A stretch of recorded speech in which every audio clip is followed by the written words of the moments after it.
It was barely 6:30 in the morning when I stepped out onto my back deck, a steaming mug of coffee in hand, expecting the usual symphony of dawn crickets fading, sparrows chirping, the soft rustle of leaves in the early autumn breeze. My backyard, a modest rectangle of green framed by a low wooden fence and a row of meticulously trimmed azaleas, was my sanctuary. It wasn't much, but it was mine.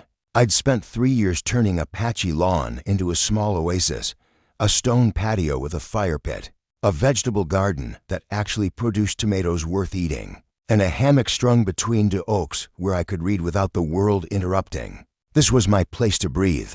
But that morning, as I sipped my coffee and squinted into the pale sunrise, I saw something that made my stomach lurch. Across the yard, where my fence met the neighbor's property line, stood a woman in a bright orange tracksuit, her arms crossed and her foot tapping like she was auditioning for a role.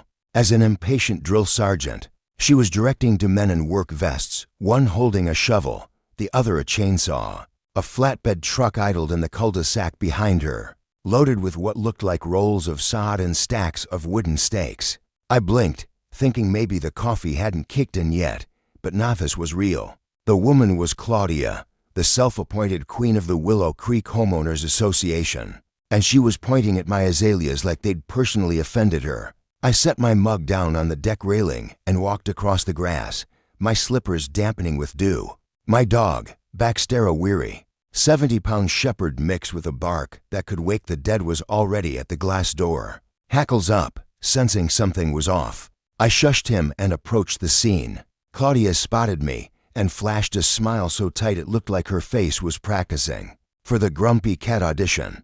"Good morning, Daniel," she chirped, her voice dripping with the kind of fake cheer that makes your skin crawl. "I hope we didn't wake you. We're just getting started on the community greenway project." I glanced at the workers, who were now measuring my fence line with a tape measure. One of them looked up, caught my eye, and quickly looked away, like he knew he was part of something shady. "Greenway project?" I asked, keeping my tone neutral. Nobody mentioned anything about a project in my yard. Claudia waved a hand, dismissing my confusion like it was a pesky fly. "Oh, it's all in the HOA minutes from last month's meeting. You must have missed it. We're creating a pedestrian path to connect the cul-de-sac to the park trail. It's going to be so convenient for everyone." She gestured toward my azaleas. "We just need to clear a little space here for the entry point." "Clear a little space?" I repeated, my voice rising despite my best efforts. "You're talking about my azaleas, my fence, my yard." Claudia's smile didn't waver, but her eyes narrowed. "Well, technically, Daniel, the HOA has an easement clause in the bylaws. It allows for community improvements when necessary. This path will benefit everyone." She pulled a folded piece of paper from her pocket and held it out like it was the Declaration of Independence. "It's all right here." I took the paper, my hands already clenching. The clause mentioned easements for community access and improvements, but it was vague deliberately so, I suspected. It talked about utility access and public safety, not tearing out someone's landscaping for a shortcut. I looked up at her, my jaw tight. "This says you need written consent from the homeowner for any alterations to private property." Claudia's smile twitched, just for a second. "We sent a notice. It was in the newsletter, and the board voted unanimously to move forward. You weren't at the meeting, so we assumed you were fine with it." She clapped her hands together, like she was wrapping up a parent-teacher conference. "Anyway, it's going to be lovely. We're matching the sod to the park's aesthetic. Very cohesive." At that moment, one of the workers fired up the chainsaw, and before I could say another word, he took a swing at the base of my largest azalea bush. The blade bit into the roots, and the plant 3 years of careful pruning and fertilizing toppled like a felled tree. Baxter went berserk inside, his barks rattling the glass door. I stood there, frozen, watching as the second worker started digging up the soil where my fence met the neighbor's line. Claudia didn't even flinch. She just adjusted her visor and said, "See, it's coming along already." I turned and walked back to the house, my heart pounding so hard I could feel it in my ears. I wasn't going to yell, not yet. Yelling would give Claudia the satisfaction of thinking she'd rattled me. Instead, I grabbed my phone, snapped a few photos of the Santa Claudia's smug face, the workers tearing into my yard, The truck loaded with materials and sent them to my friend Sarah, a real estate lawyer who'd dealt with her fair share of HOA nonsense. I typed a quick message, "Tell me this isn't legal." By the time I got Baxter calmed down and stepped back outside, the workers had ripped out 3 more azaleas and were hammering stakes into the ground for what looked like a pathway that would cut straight through my backyard to the park trail beyond. Claudia was supervising, pointing and gesturing like she was directing a Broadway production. I approached her again, this time with the bylaws in hand. "Claudia," I said, holding up the paper, "this clause doesn't give you the right to destroy my landscaping without notice or consent. You didn't send me anything. No email, no letter, no knock on the door." She sighed, like I was a child who didn't understand basic math. "Daniel, you really need to keep up with the HOA communications. It was in the newsletter, like I said. And besides, this is for the community. You don't want to be the neighbor who stands in the way of progress, do you?" She tilted her head, her smile now a weapon. "It's just a few plants. We'll replace them with something nicer." I stared at her, my blood boiling. "You're not replacing anything. You're stopping this right now until we sort this out." She let out a sharp, grating sound. "Oh, Daniel, don't be dramatic. The board approved it. The work's already started. Just let the boys finish, and you'll see how nice it looks." She turned back to the workers, dismissing me entirely. I didn't say another word. I walked back inside, grabbed my laptop, and pulled up the HOA's online portal. Sure enough, there was a newsletter from 3 weeks ago, buried in a folder I rarely checked. Tucked into a paragraph about pool hours and recycling reminders was a single line. "The board has approved a greenway project to enhance park access. Details to follow." No mention of my yard, no request for input, no nothing. I forwarded it to Sarah with another note. "This is their notice." Sarah called me 10 minutes later, her voice a mix of amusement and outrage. "This is a joke, right? They can't just tear up your yard without proper notification and consent. That's trespassing, destruction of property, and a violation of their own bylaws. Did they even send you a certified letter?" "Nope," I said, watching through the window as Claudia pointed at my fence like it was her next victim. "Just this newsletter nonsense." Sarah laughed, but it was the kind of laugh that meant trouble for someone. "Oh, they've messed up big time. Document everything: photos, videos, conversations. Don't touch anything they've done. And don't let them intimidate you. I'll draft a cease and desist by tonight. You've got a slam dunk case here." I spent the rest of the morning playing detective. I set up my phone to record audio discreetly and walked out to the yard again. Claudia was now leading a small group of HOA members, 3 women, in matching yoga pants through the gap where my azaleas used to be. They stepped over the churned up soil, one of them pausing to admire my tomato plants before trampling a seedling. Claudia was in full tour guide mode, gesturing grandly. "This path will cut the walk to the park by at least 5 minutes, she said. "It's going to be such a game changer for the neighborhood." I cleared my throat, stepping into their line of sight. "Claudia, this is my backyard, not a public trail. You can't just decide to turn my property into a shortcut." She turned, her smile now tinged with annoyance.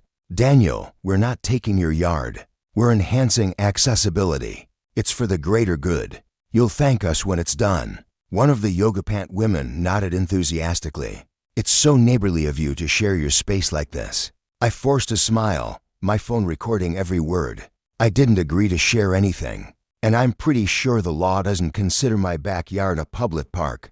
Claudia's eyes flicked to the phone in my hand, and for a moment, I saw a flash of unease. But she recovered quickly, waving her hand. "Let's not get bogged down in technicalities. The board has spoken. It's happening." She turned back to her group, leading them through my yard like it was a museum exhibit.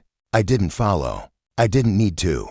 The recording was enough for now. I went back inside, poured another coffee, and sat with Baxter, who was still glaring out the window, his tail thumping against the floor. I scratched his ears and muttered, "Don't worry, buddy. They're not winning this one." That evening, Sarah sent over the cease and desist letter. It was a thing of Bodhi 3 pages of legal jargon that boiled down to one clear message: stop the work, remove the stakes, and stay out of my yard or face a lawsuit. I printed it out, slipped it into an envelope, and walked it over to Claudia's house, where I handed it to her husband, a quiet man who looked like he'd rather be anywhere else.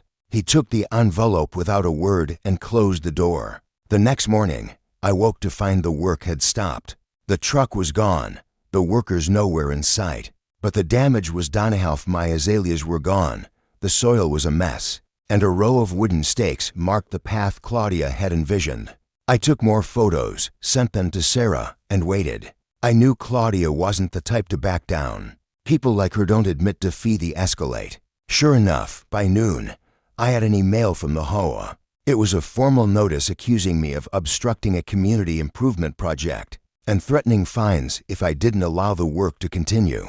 Attached was a grainy photo of the cease and desist letter crumpled up in a trash can. Claudia's signature was at the bottom of the email, along with a note, "We trust you'll reconsider for the sake of neighborhood harmony." I laughed out loud, startling Baxter. Neighborhood harmony? This wasn't harmony. This was an invasion.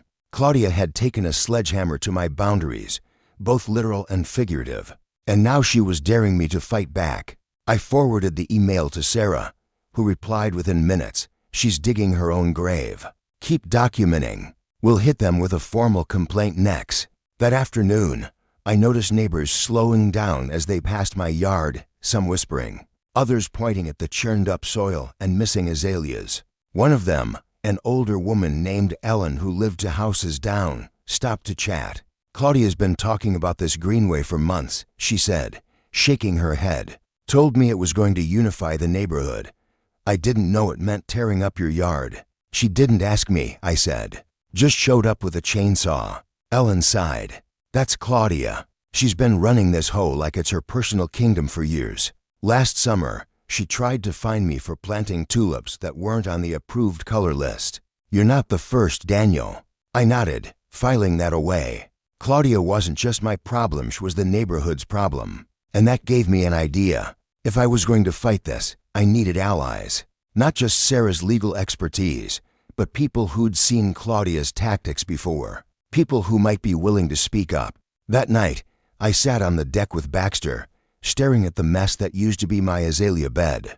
The stakes Claudia's crew had driven into the ground glinted in the moonlight, a reminder of her audacity. I pulled out my laptop and started researching. City code, property laws, HOA regulations. He wanted to know exactly what I was up against. And then I found it, a local ordinance that allowed homeowners to install privacy landscaping, up to 7 feet tall without a permit, as long as it was on their property and didn't obstruct public utilities. The ordinance was specificages, shrubs, even trellises were fair game. I leaned back in my chair, a slow smile spreading across my face. Claudia wanted a greenway? Fine. I'd give her Ani a greenway made of the tallest, densest, most legally compliant hedge I could plant. A living wall that said, in no uncertain terms, "Stay out of my yard." I called a local nursery that night, speaking to a guy named Mike who specialized in fast-growing privacy plants. I told him I needed something thick, tall, and impossible to ignore. He recommended arborvitaevirgens that could hit 7 feet in a year with proper care.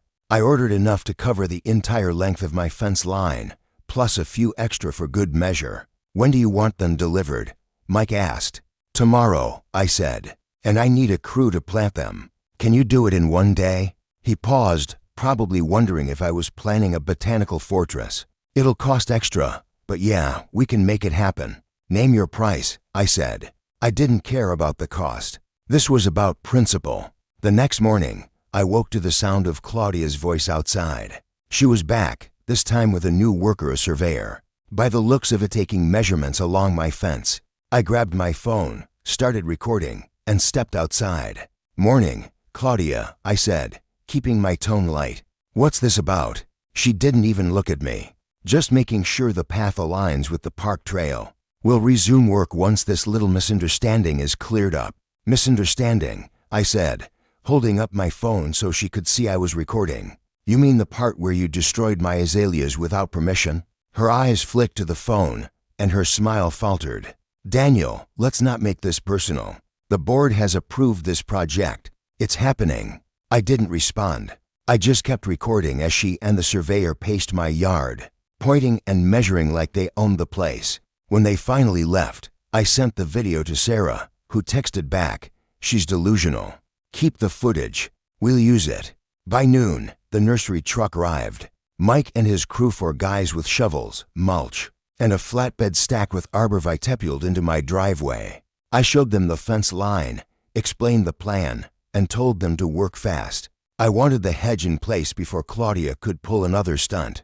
They got to it, digging holes with the precision of a military operation. Baxter watched from the deck, his tail wagging like he approved of the chaos. By dusk, the hedge was taking shape. Rows of arborvitae stood shoulder to shoulder, their roots packed in fresh soil, their branches already forming a green wall. Mike handed me a care sheet and a grin. "This is going to be one hell of a barrier," he said. "Nobody's walking through that." I tipped him generously and stood back to admire the work. It wasn't just a hedge, it was a statement, a line in the dirt that said my yard was mine, and no amount of HOA nonsense was going to change that. I snapped a photo and sent it to Sarah with a single word: progress. That evening, Claudia came by. I saw her from the deck, her orange tracksuit glowing under the streetlights as she stopped at the edge of my yard. She stared at the hedge, her arms crossed, her lips pursed like she'd just bitten into a lemon. I didn't go out to greet her. I didn't need to. The hedge said everything I wanted to say. The next morning, I woke to an email from the HOA. Another violation notice, this time for unauthorized landscaping obstructing a community project. I laughed, printed it out, and added it to my growing file of Claudia's nonsense. Sarah called an hour later. "They're grasping at straws," she said. "That hedge is 100% legal. Keep pushing back. They'll crack." I spent the day tending to the new hedge, watering it, mulching the base, and staking a few of the taller plants for support. Neighbors started to notice. Ellen stopped by again, her eyes wide as she took in the green wall. "This is because of Claudia, isn't it?" she asked. I nodded. "She wants a greenway?" "She's got one." Ellen laughed, a sound that carried more relief than amusement. "You're doing what a lot of us have wanted to do for years." She's been pushing people around forever. Last year, she tried to make me repaint my mailbox because it wasn't neutral enough. I filed that away, too. Claudia's reign wasn't just about my yard, it was a pattern. And patterns could be broken. I invited Ellen over for coffee the next day, along with a few other neighbors I'd seen give Claudia side-eye over the years. It was time to start building something else, a coalition. Not to fight dirty, but to fight smart. To show Claudia that her days of ruling Willow Creek like a petty dictator were numbered. As the sun set, I sat on the deck with Baxter, watching the arborvitae catch the last light of the day. The hedge was just the beginning. Claudia thought she'd won with her stakes and her bylaws, but she'd underestimated me. She'd underestimated all of us. And soon, she'd find out what happened when you tried to turn someone's sanctuary into your personal shortcut. The morning after the arborvitae went up, I woke to the sound of Baxter's low growl, a warning that something was amiss. I rolled out of bed, still groggy, and peered out the back window. Claudia was there, standing at the edge of my new hedge, her orange tracksuit a beacon of trouble in the dawn light. She wasn't alone this time. 2 men in khaki uniform HOA compliance officers, by the look of their clipboards, were with her, taking notes and snapping photos of my hedge. One of them held a measuring tape, stretching it along the base of the arborvitae like he was sizing up a crime scene. Claudia pointed at the plants, her gestures sharp and animated, her voice carrying just enough for me to catch phrases like non-compliant and obstructing community access. I grabbed my phone, started recording through the window, and let Baxter out onto the deck to keep watch. His presence alone was enough to make the compliance officers glance nervously in my direction, though Claudia didn't seem fazed. She was in her element, wielding her authority like a scepter. I didn't go out there run it yet. I wanted her to think she had the upper hand, at least for now. Instead, I sent the video to Sarah, my lawyer friend, with a quick note. "She's at it again. Compliance officers this time." Sarah texted back almost immediately. "They're trying to intimidate you. Don't engage. Forward me any notices they send. This is harassment, plain and simple." By noon, my mailbox held a new envelope from the HOA, marked urgent, violation notice. Inside was a 2-page letter accusing me of installing unauthorized landscaping that obstructs a board-approved community project and demanding that I remove the hedge within 48 hours or face daily fines of $100. The letter cited a vague section of the bylaws about maintaining unobstructed access to community pathways and was signed by Claudia herself, her name underlined with a flourish that screamed self-importance. I laughed, though it was more out of disbelief than amusement. Claudia wasn't just doubling down, she was practically begging for a fight. I scanned the letter, sent it to Sarah, and went outside to check on the hedge. The arborvitae stood tall and proud, their branches already knitting together into a dense green wall. I ran my hand along one of the plants, feeling the soft needles, and smiled. This wasn't just about plants anymore. It was about drawing a line. That afternoon, I invited Ellen and a few other neighbors over for coffee. I'd chosen carefully Ellen, who'd already shared her own Claudia horror story, Mark, the vintage car guy who'd nodded approvingly at my hedge, and Priya, a young mom from across the street who'd once mentioned Claudia fining her for a non-approved birdhouse. They arrived one by one, settling onto my patio with mugs in hand, Baxter sprawled at our feet. I didn't waste time with small talk. I laid out the situation: destroyed azaleas, the unapproved greenway, the cease and desist, and now the violation notice for the hedge. I showed them the photos, the videos, and the bylaws Claudia kept waving around like a holy relic. Ellen shook her head, her silver braids swinging. She's been pulling this kind of thing for years. Last summer, she tried to make me take down my wind chimes because they were disruptive to the aesthetic. I ignored her, and she backed off, but not without leaving a nasty note in my mailbox. Mark leaned back in his chair, sipping his coffee. She fined me $50 for parking my Mustang in my own driveway overnight. Said it was unsightly. I paid it just to get her off my back, but I've been itching to push back ever since. Priya's eyes narrowed. She told me my birdhouse was a safety hazard because it wasn't on the approved materials list. I had to repaint it to match the HOA's color palette. It's ridiculous, acts like she owns the whole neighborhood. I nodded, letting their stories sink in. Claudia wasn't just my problem. She was a one-woman wrecking crew, using the HOA as her personal battering ram. I'm not taking down the hedge, I said. It's legal, it's on my property, and it's staying. But I need to know if you're with me. Not to fight dirty, but to show the board she's overstepped. If we stand together, she can't bully us all. Ellen set her mug down, her expression resolute. I'm in. I've had enough of her nonsense. Mark grinned. Count me in. I'd love to see her face when she realizes she's not untouchable. Priya hesitated, then nodded. I'll help, but I don't want my kids caught up in this. Claudia's vindictive, I've seen it. Fair, I said. We'll keep it clean and above board. No drama, just facts. That evening, I took Sarah's advice and installed a small security camera on my deck, angled to catch the hedge and the area where Claudia's greenway was supposed to go.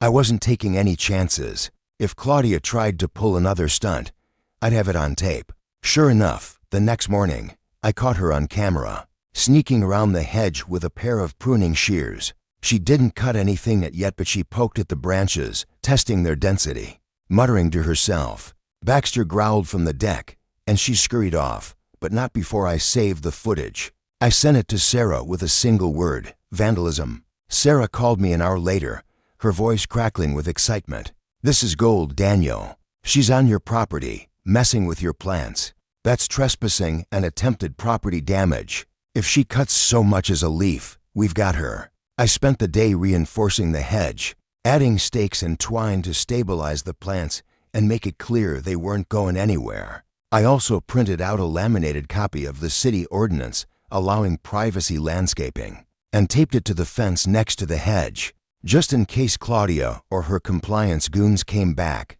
By afternoon, I had another HOA notice in my mailbox, this one claiming my hedge was creating a visual obstruction and potentially hazardous to pedestrian safety. I added it to my file, shaking my head. Claudia was throwing everything she had at me, but each move she made just gave me more ammunition. That night, I decided to take the fight online. I'd seen how neighborhood disputes could gain traction on social media, so I created an anonymous account and posted a summary of the situation on a local community forum. I kept it factual: the unapproved destruction of my azaleas, the lack of notice, the trespassing, and now the harassment via violation notices. I included a photo of the hedge and a screenshot of the ordinance, leaving out Claudia's name to keep it civil. The post didn't take long to catch fire. Within hours, comments poured in, some from neighbors I recognized, others from strangers who'd dealt with similar HOA nonsense. "This is why I moved out of an HOA neighborhood," one user wrote. "They think they own your soul." Another commented, "That hedge is gorgeous. Keep it up." The next morning, Claudia was back, this time with a new tactic. She stood at the edge of my yard, holding a megaphone. A megaphonian announced to anyone within earshot that my hedge was a blight on the community, and that the HOA was taking steps to ensure compliance. A few neighbors peeked out their windows, some amused, others annoyed. I recorded the whole thing, megaphone and all, and sent it to Sarah. "She's losing it," I texted. Sarah's reply was immediate: "She's desperate. Keep the pressure on." I decided to escalate my own response, and not with megaphones or tantrums, but with something Claudia couldn't ignore: beauty. I called Mike at the nursery again and ordered flowering Venus clematis and honeysuckle weave through the arborvitae. I wanted the hedge to be more than a barrier. I wanted it to be a masterpiece, something so undeniably stunning that even Claudia's allies would have to admit it belonged. Mike's crew came out that afternoon, planting the vines with the same efficiency they'd shown before. By dusk, the hedge was transformed, its green wall now dotted with bursts of purple and white blooms. The neighbors noticed. Ellen stopped by with a plate of cookies, her eyes sparkling as she took in the vines. "This is better than anything Claudia's ever done," she said. "She's going to hate it." Mark swung by later, leaning against his pickup truck. "Man, you're playing chess while she's playing checkers. This hedge is a work of art." Even Priya, cautious as she was, sent me a text: "The vines are gorgeous. My kids keep asking if we can get one too." The hedge wasn't just a boundary anymore, it was a symbol. It was proof that you could fight back without raising your voice, that you could reclaim your space with something as simple and undeniable as plants. But I knew Claudia wasn't done. People like her don't back down when they're losing the lash out. Sure enough, the next morning, I woke to find the hedge vandalized. Not destroyed, but damaged. Several of the vines had been yanked out, their roots exposed, and a few arborvitae branches were snapped. I checked the security footage immediately. There she was, Claudia, creeping through my yard at 2 a.m., a flashlight in one hand, pruning shears in the other. She'd been careful, snipping just enough to send a message without causing major damage. But it was enough. I saved the footage, sent it to Sarah, and called Mike to repair the hedge. Sarah was livid when she saw the video. "This is it, Daniel. She's crossed the line. Trespassing, vandalism, harassment. We're filing a formal complaint with the HOA board and sending this to the police. She's done." Mike and his crew arrived by noon, replanting the vines and reinforcing the damaged arborvitae. They worked quietly, but I could tell they were angry on my behalf. "This is personal now," Mike said, brushing dirt off his hands. "You want us to add anything else? Maybe some thorny roses?" I laughed, tempted, but shook my head. "Let's keep it legal. The hedge is enough." That afternoon, I drafted a formal complaint to the HOA board, attaching the security footage, the city ordinance, and a detailed timeline of Claudia's actions. I sent copies to Sarah and to Ellen, Mark, and Priya, asking if they'd be willing to add their own statements about Claudia's behavior. Ellen wrote a page about the wind chime incident and Claudia's relentless harassment. Mark detailed the Mustang fine and other petty citations. Priya, hesitant at first, contributed a short but pointed statement about the birdhouse and her fear of retaliation. I compiled everything into a single document and emailed it to the board, requesting an emergency meeting. The response came faster than I expected.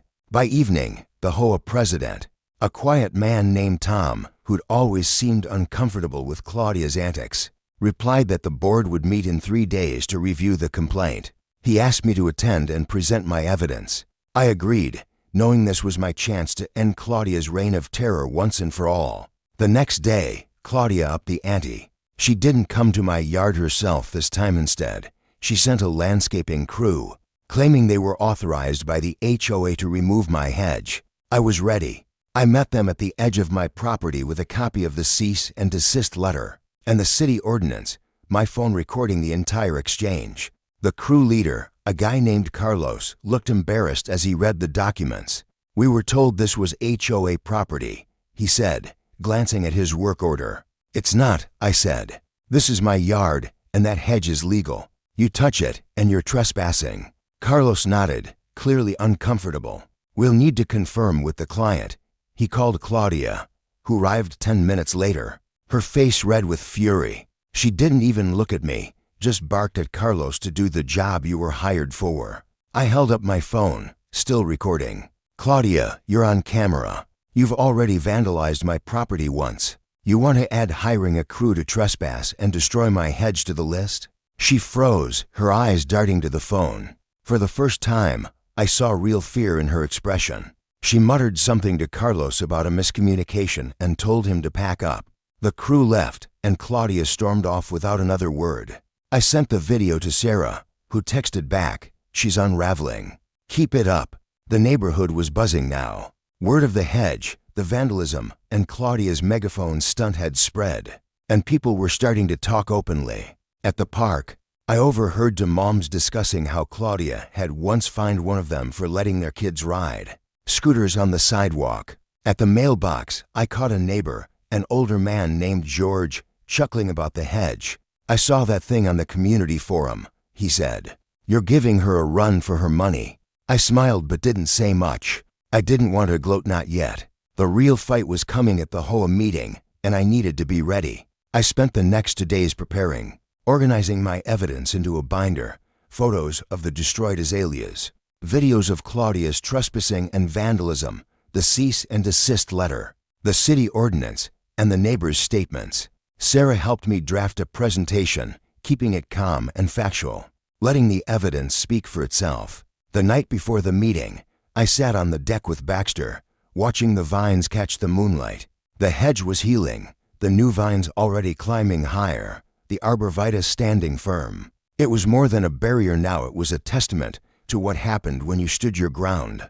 Claudia thought she could bully me into submission, but she'd underestimated me. She'd underestimated all of us. The morning of the HOA meeting, I woke to find a new notice in my mailbox. This one wasn't from the HOA, it was a handwritten note, slipped into an unmarked envelope. The writing was tight and shaky, unmistakably Claudia's. "Daniel, this has gone too far. Let's discuss a compromise before the meeting, for the sake of the community." No signature, no apology, just a plea disguised as a demand. I folded the note and added it to my binder. Compromise? Claudia didn't want a compromise, she wanted control, and I wasn't giving it to her. I grabbed my binder, patted Baxter on the head, and headed to the community center, ready to face her on her own turf. The meeting room was packed, more neighbors than I'd ever seen at an HOA gathering. Claudia sat at the front, flanked by her usual alley stew board members who looked like they'd rather be anywhere else. Tom, the president, called the meeting to order and gave me the floor. I stood, my binder open, and started with the facts, the unapproved destruction of my azaleas, the lack of notice, the trespassing, the vandalism. I played the videos on a small projector I'd brought, letting Claudia's own actions speak for her. Her megaphone rants, her pruning shears in the middle of the night, her hiring a crew to tear down my hedge. The room was silent as the footage played. Claudia's face went pale, her hands gripping her clipboard so tightly I thought it might snap. When I finished, I laid out the legal violations: trespassing, vandalism, harassment, misuse of HOA funds, and handed Tom a copy of the cease and desist letter, along with the neighbors' statements. Claudia tried to interrupt, stammering about community benefits and misunderstandings, but Tom raised a hand to stop her. "We'll hear from you in a moment," he said, his voice firm. He turned to me. "Anything else, Daniel?" "Just this," I said, holding up the city ordinance. "My hedge is legal. My yard is mine. And I'm asking the board to stop this harassment and hold those responsible accountable." The room erupted in murmurs. Ellen stood up, her voice steady. "I've got my own story about Claudia's overreach. She's been bullying people for years." Mark followed, then Priya, each sharing their experiences. Other neighbors chimed in: a man who'd been fined for a non-compliant mailbox, a woman who'd been harassed over her garden gnomes. It was like a dam breaking, years of frustration pouring out. Claudia tried to respond, her voice rising to a shrill pitch. "This is defamation. I'm working for the good of the community. Daniel's the one causing division with that ugly Hedge." But the tide had turned. Tom called for a vote to review Claudia's conduct and freeze her authority pending an investigation. It passed unanimously, even her allies voting against her. Claudia sat there, stunned, as the meeting adjourned. She didn't look at me as she left, her clipboard tucked under her arm, her steps hurried. I walked home that night feeling lighter than I had in weeks. The hedge stood tall, its vines catching the streetlights, a quiet symbol of victory. Baxter greeted me at the door, his tail wagging, and I scratched his ears. "We did it, buddy," I said. But I knew it wasn't over. Claudia wasn't the type to go quietly. She'd try something else, something desperate, and I'd be ready. The morning after the HOA meeting, I woke to an eerie quiet. No Claudia in her orange tracksuit, no compliance officers with clipboards, no landscaping crews tearing up my yard, just the soft chirping of sparrows and the rustle of leaves in the breeze. I stepped onto the deck with my coffee, Baxter trailing behind, and checked the hedge. It stood proud, its arborvitae branches woven with clematis and honeysuckle, the vines climbing higher each day. The laminated city ordinance was still taped to the fence, untouched, a silent sentinel against Claudia's nonsense. I allowed myself a moment to savor the peace, but I wasn't naive. Claudia didn't lose gracefully. She'd try something else, I just didn't know what. By noon, my mailbox held the first clue, a plain envelope, no return address, with a single sheet of paper inside. The handwriting was Claudia's, tight and shaky, just like her last note, "Daniel, your actions at the meeting were divisive and harmful to the community. I urge you to reconsider your stance and remove the hedge. Let's resolve this amicably." No signature, no apology, just another thinly veiled demand dressed up as diplomacy. I folded it carefully and added it to my binder, which was now thick with evidence, photos, videos, violation notices, and neighbor statements. Claudia wasn't offering peace, she was stalling. I sent a photo of the note to Sarah, who replied instantly, "She's desperate. Ignore it unless it's certified mail or a legal document. She's got nothing." I trusted Sarah's judgment, but I kept my security camera running, angled at the hedge. If Claudia was planning her next move, I'd catch it. That afternoon, I noticed a shift in the neighborhood. Neighbors I'd barely spoken to before started waving as they passed my yard, some stopping to admire the hedge. Ellen brought over a tray of muffins and a grin. "The whole street's talking about that meeting," she said. "You didn't just call her out, you gave people permission to speak up. It's about time." Mark, the vintage car guy, swung by later, leaning against his pickup. "Heard Claudia's been quiet since the vote. First time in years she hasn't been out inspecting mailboxes or measuring lawns. You spooked her, man." Priya texted me a photo of her kids drawing chalk pictures of hedges on their driveway. With a note, "They call it Mr. Daniel's wall. You're a legend." I laughed, but the support meant more than I could say. Claudia had ruled Willow Creek through fear and petty fines, but the hedge and the meeting had cracked her armor. People were starting to see her for what she was, a bully with a clipboard. Still, I knew better than to let my guard down. That evening, I checked the security footage and found something odd. At 3 a.m., a figure had crept into my yard, not Claudia, but someone in a hoodie, carrying a spray can. They'd scrawled "remove this" in red paint across the lower branches of the hedge before darting off. The footage was grainy, but the build and the way they moved screamed hired help. Not Claudia herself. She was too smart to get caught twice. I saved the clip, sent it to Sarah, and called Mike at the nursery to see if he could clean up the paint without damaging the plants. Sarah called me back, her voice sharp. "This is vandalism, plain and simple. File a police report. I'll add it to the complaint we're building. She's not getting away with this." Mike arrived the next morning with a gentle cleaning solution and a crew to touch up the hedge. "Whoever did this didn't know plants," he said, scrubbing the paint off with care. "It's surface level. The arborvitae will be fine." He added a few more vines for good measure. weaving them through the branches to make the hedge even denser. "This thing's a fortress now," he said, stepping back to admire his work. "Good luck to anyone trying to mess with it." I filed the police report that afternoon, attaching the security footage and a copy of the HOA complaint. The officer who took my statement, a no-nonsense woman named Officer Lopez, watched the clip with a raised eyebrow. "This is personal," she said. "We'll look into it, but keep your cameras on. People like this don't stop until they're forced to." The next day, Claudia made her boldest move yet. I was in the middle of watering the hedge when a white van pulled up, marked with the logo of the city's code enforcement office. A man in a polo shirt stepped out, clipboard in hand, and introduced himself as Greg, a city inspector. "We received a complaint about an illegal structure on your property," he said, gesturing at the hedge. "Mind if I take a look?" I handed him the laminated ordinance, my voice calm. "It's not a structure, it's a hedge, 7 feet tall, on my property, fully compliant with city code. I've got the paperwork right here." Greg skimmed the ordinance, then walked the length of the hedge, measuring it with a tape. He nodded, jotting notes. "Looks fine to me. Whoever called this and said it was a fence blocking a public path. This is clearly landscaping, and it's within the height limit." He glanced at me, lowering his voice. "Between you and me, we get a lot of these calls from HOA letters trying to settle personal scores. Waste of our time."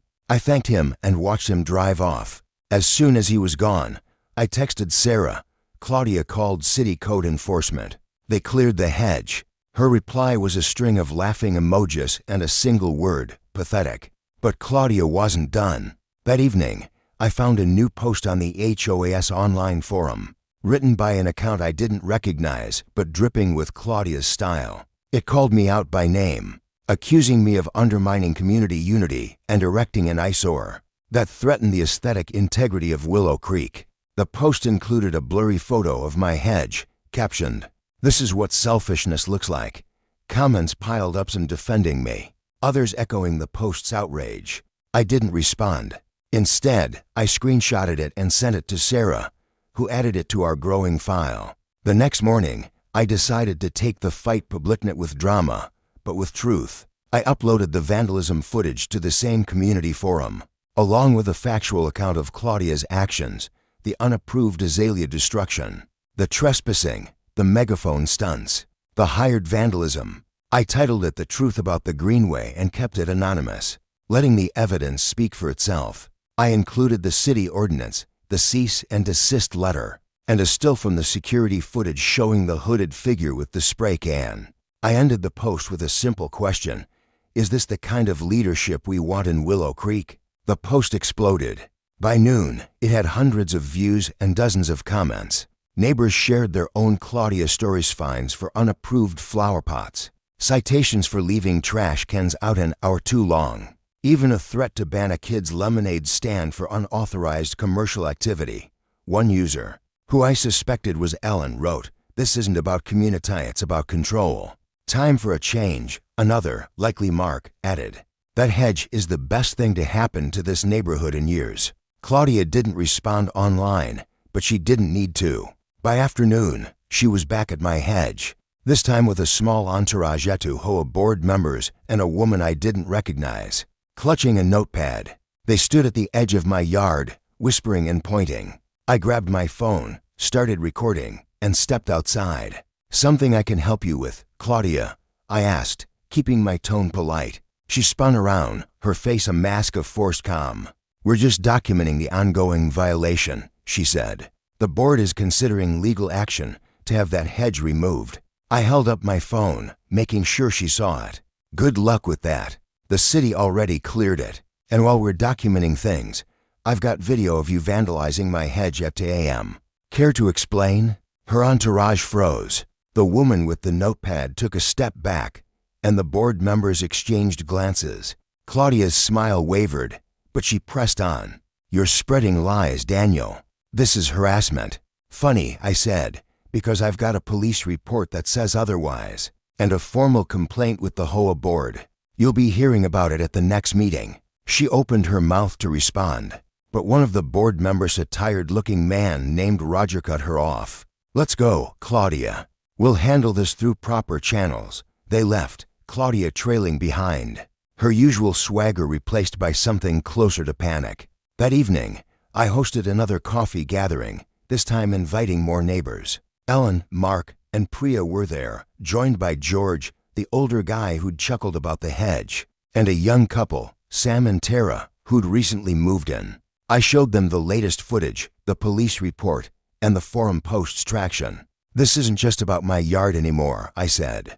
Claudia's been bullying people for years. If we don't stop her now, she'll keep going. Sam, who'd been quiet until then, spoke up. She tried to fine us for putting up a basketball hoop. Said it was too urban. We took it down because we didn't want trouble. But I'm done being pushed around. Tara nodded. We saw your post on the forum. It's why we came. We want in. By the end of the night, we had a plan. We'd attend the next HOA meeting as a group, present our evidence, and demand Claudia's removal from the board. We'd also start a petition to amend the HOA bylaws, requiring transparent notification and homeowner consent for any project affecting private property. Ellen offered to draft the petition. Mark volunteered to collect signatures, and Priya said she'd spread the word to other parents. I felt a spark of hope, not just for my hedge, but for Willow Creek. The next HOA meeting was a week later, and the community center was packed again. Claudia arrived late, her clipboard nowhere in sight, her usual confidence replaced by a brittle edge. Tom called the meeting to order and gave me the floor. I stood, my binder heavier than ever, and laid out the case, the timeline of Claudia's actions, the vandalism footage, the police report, the city's approval of my hedge, and the neighbor statements. I projected the videos onto the wall, letting Claudia's midnight pruning and the spray paint incident speak for themselves. The room was silent, the air thick with tension. When I finished, I turned to the board. Claudia's actions aren't just about my yard. They're about abusing power, ignoring bylaws, and harassing residents. I'm asking for her removal from the board and a full review of her conduct. Claudia stood, her voice shaking. This is a witch hunt. I've dedicated years to this community, and Daniel's twisting everything to make me look bad. That hedge is a blight, and he's the one dividing us. But the neighbors weren't buying it. Ellen stood, reading her statement about the wind chime harassment. Mark followed, then Priya, Sam, Tara, and others, each sharing their own Claudia horror stories. The room buzzed with anger and relief, years of resentment finally finding a voice. Tom called for a vote to remove Claudia from the board and suspend her authority indefinitely. It passed with only one dissent, Claudia herself. She stormed out, her face red, her lips pressed into a thin line. The board announced they'd review the Greenway project and halt all work pending an investigation. They also agreed to consider our petition for bylaw changes. As the meeting ended, neighbors clapped me on the back, some whispering thank you like I'd slayed a dragon. I didn't feel like a hero, just a guy who wanted his yard back. The next morning, I woke to a new development, a for sale sign in Claudia's front yard. I watched from my deck as a real estate agent hammered it into the ground. Claudia stood on her porch, arms crossed, avoiding my gaze. I didn't wave or gloat. I just sipped my coffee and let the hedge do the talking. Over the next week, the neighborhood transformed. People lingered outside, chatting without looking over their shoulders for Claudia's clipboard. Ellen put her wind chimes back up.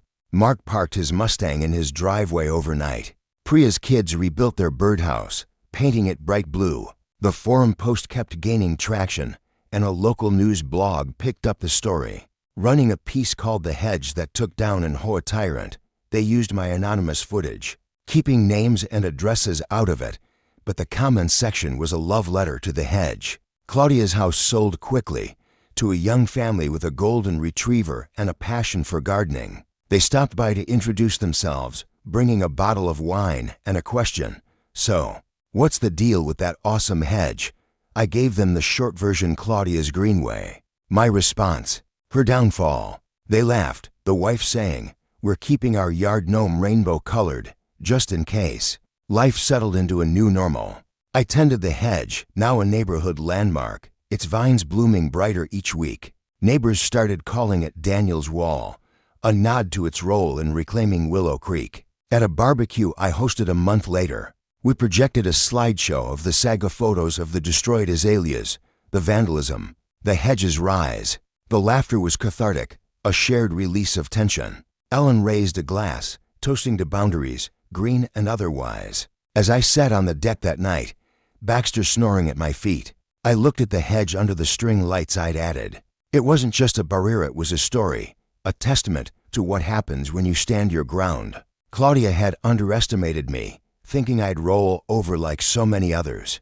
But she'd picked the wrong neighbor. The hedge, like the brick wall in that other story I'd heard on Reddit, was more than plants or bricks. It was a line in the dirt, a quiet declaration that peace isn't given, it's built one route, one stand, one neighbor at a time. Months later, I caught a couple walking by, pausing at the hedge. "Is this the one from the news?" one asked, snapping a photo. I smiled from the deck, saying nothing. The hedge had done its job, and so had I.